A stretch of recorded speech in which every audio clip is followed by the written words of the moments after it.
we have here are some of the ancient texts, in a sense, being brought onto the stage. The different lives of the different gods and what happened to them. I think the pool is of major importance to this production because the water itself is in essence, where the metamorphosis or metamorphoses of the various characters occur.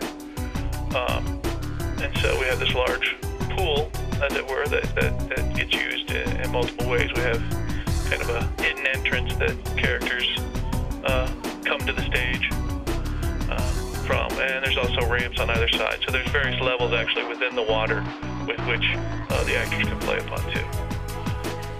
It's a multi-leveled set. We actually have what's called our God House, where when the gods are presenting themselves in their godlike form, they appear, usually with some majestic lighting and effects. And then there's a surround around the pool, so it gives us yet another level to work from. Another form of water that we've worked into this is there's actually a waterfall that we use, so we get moving water, more so than just that the characters move physically. We definitely don't want to spring a leak, and as important is the fact that once you start putting that much water into a space, you realize just how much weight you're dealing with, and we're talking tons upon tons of weight. We've figured that we are somewhere in the range of 4,000 gallons of water in the space, and each gallon of water is 6.88 pounds, I believe is the figure that we found. For me, it was less of a concern about our floor, knowing that pretty much we're built up on the earth that used to be the exposed floor in the Riley Theater. And it was more of a concern that we were, in effect, constructing an above-ground pool in the theater space. And so the sidewalls became most important, and in particular, the base of those walls, making sure that we were going to have enough structure there to keep all this water in place. We do have some electrical concerns, and anything that we have actually around the pool has been put on a GFCI circuit. It's a special circuit that if for some reason the power were to be going where it should not be going, it will immediately cut the circuit.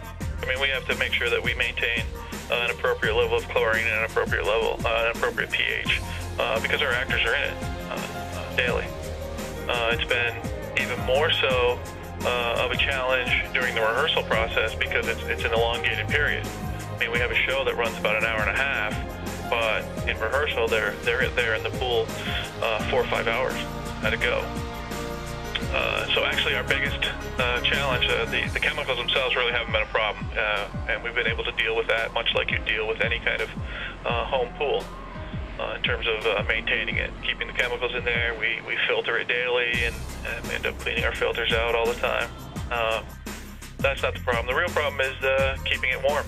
I mean, we're inside, so we don't have the ambient warmth from the sun. Even though we have our big windows, it's hard to get the sun in onto our pool to heat it. So we've had to install a heater to keep our pool warm. And early on, it was a real challenge because the pool started out cool, and it took us a while to get it to a temperature where we can really maintain the warmth. And actually, the top of it all ended up being that we ended up using a blanket on the pool to help hold the heat in overnight. For me, the real challenge was the initial design of what the pool was going to be. To be honest, we ultimately pieced this pool together online. So we ordered numerous different components from different places just because we were finding value for one item in one place and value for another item in another place to keep our costs down. And not only did we then have to do the pool, but I mean there's the rest of the scenery for the production that has to come into play. The show runs November 1st through November 19th, with the grand opening actually on November 3rd. We'll have Sunday matinees. The rest of the performances are on evenings. 5 778-3527 is the phone number here at the box office. Or you can go to swinepalace.org. Or you can drop by the Raleigh Theater and come into our box office, open from 10:30 to 5 each day. Or you can go to the LSU Union box office.